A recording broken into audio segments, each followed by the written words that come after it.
ನಮಸ್ತೆ. ಓಂ ಶ್ರೀ ವಿಘ್ನೇಶ್ವರಾಯ ನಮಃ.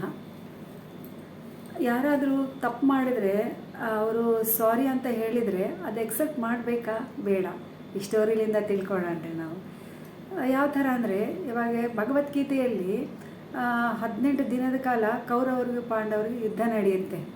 ಲಾಸ್ಟ್ನಲ್ಲಿ ಎಲ್ಲರೂ ಸತ್ತೋದ್ಮೇಲೆ ದುರ್ಯೋಧನ ಆ ಯುದ್ಧ ಭೂಮಿಯಲ್ಲಿ ಇನ್ನೂ ಜೀವಂತವಾಗಿ ಉಳ್ಕೊಂಡಿರ್ತಾನೆ. ಹಾಗೆ ಒಂದು ಸಲ ಯುದ್ಧ ಭೂಮಿಗೆ ಹೋಗಿ ಬರೋಣ ಅಂತ ಹೇಳಿ ಶ್ರೀಕೃಷ್ಣ ಅಲ್ಲಿಗೆ ಬಂದಿರ್ತಾನೆ ರೀ. ಯುದ್ಧ ಭೂಮಿಗೆ ಬಂದಾಗೆ ಶ್ರೀಕೃಷ್ಣ ನೋಡ್ತಾನಲ್ಲ, ದುರ್ಯೋಧನ ಜೀವಂತವಾಗಿರ್ತಾನಲ್ಲ, ಅವನ ಹತ್ರ ಬರ್ತಾನೆ.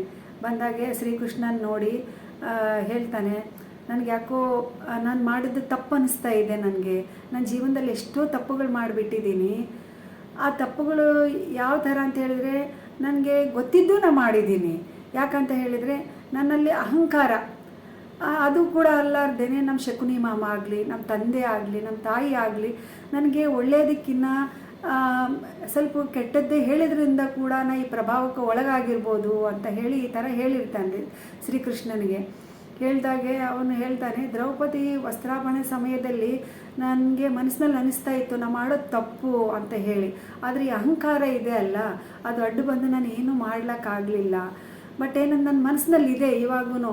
ಆಕೆ ಎಕ್ಸೆಪ್ಟ್ ಮಾಡಿದರೆ, ದ್ರೌಪದಿ ಎಕ್ಸೆಪ್ಟ್ ಮಾಡಿದ್ರೆ ನಾನು ಮಾಡಿದ ಪಾಪಕ್ಕೆ ಪರಿಹಾರ ಆಗುತ್ತೆ ಅಂತ ಹೇಳಿ ನನ್ನ ಮನಸ್ಸಿಗೆ ಅನ್ನಿಸ್ತಾ ಇದೆ ಅಂತ ಹೇಳಿದರೆ, ದ್ರೌಪದಿ ಹತ್ರ ಬರ್ತಾನೆ ಶ್ರೀಕೃಷ್ಣ. ಕೇಳ್ತಾನೆ, ಸಾರಿ ಕೇಳ್ತಾ ಇದ್ದಾನೆ ದುರ್ಯೋಧನ, ಎಕ್ಸೆಪ್ಟ್ ಮಾಡ್ಬೋದಲ್ಲ ಅಂತ ಕೇಳಿದಾಗೆ ಆಕೆ ನಾನು ಮಾಡಲ್ಲ, ಎಕ್ಸೆಪ್ಟ್ ಮಾಡಲ್ಲ ಅಂತ ಹೇಳ್ತಾಳ್ರಿ.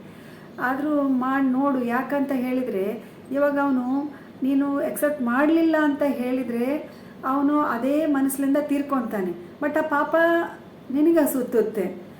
ಹಾಗಾಗಿ ನೀನು ಅವನಿಗೆ ಎಕ್ಸೆಪ್ಟ್ ಮಾಡೋದೇ ಒಳ್ಳೆಯದು ಅಂತ ಹೇಳಿ ನನ್ನ ಅನಿಸಿಕೆ ಅಂತ ಹೇಳ್ತಾನೆ. ಹಾಗಾಗಿ ಅವಳು ಓಕೆ ಅಂತ ಹೇಳ್ತಾಳೆ. ಅವನು ದುರ್ಯೋಧನ ಹತ್ರ ಬಂದು ಎಕ್ಸೆಪ್ಟ್ ಮಾಡಿದಾಳೆ ದ್ರೌಪದಿ ಅಂತ ಹೇಳ್ದಾಗೆ ಸರಿ ಅಂತೇಳಿ ಅವನು ಕಣ್ಣು ಮುಚ್ತಾನೆ ರೀ. ಅಂದರೆ ಸತ್ತು ಹೋಗಿಬಿಡ್ತಾನೆ ದುರ್ಯೋಧನ. ಇದರ ಅರ್ಥ ಏನು ಅಂತ ಹೇಳಿದರೆ, ಯಾರೇ ಏನೇ ತಪ್ಪು ಮಾಡಲಿ, ತಿಳಿದು ಮಾಡಲಿ ತಿಳಿಲಾರ್ದ ಮಾಡಲಿ, ಆ ತಪ್ಪಿಗೆ ಅವ್ರು ಬಂದು ನಮ್ಗೆ ಸಾರಿ ನಾವು ಮಾಡಿದ ತಪ್ಪು ಅಂತ ಹೇಳಿದಾಗೆ ಅದನ್ನು ನಾವು ಎಕ್ಸೆಪ್ಟ್ ಮಾಡೋದ್ರಿಂದ ಅವ್ರಿಗೂ ಖುಷಿ, ನಮಗೂ ಖುಷಿ. ಅಂದರೆ ಪಾಪ ಅಂತ ಒಂದು ಪದ ಇದೆಯಲ್ಲ, ಅದನ್ನು ನಮ್ಮ ಜೀವನದಲ್ಲಿ ಇರಲ್ಲ ಅಂತ ಹೇಳಕ್ಕೆ ಬಯಸ್ತೀನಿ ರೀ. Thank you so much.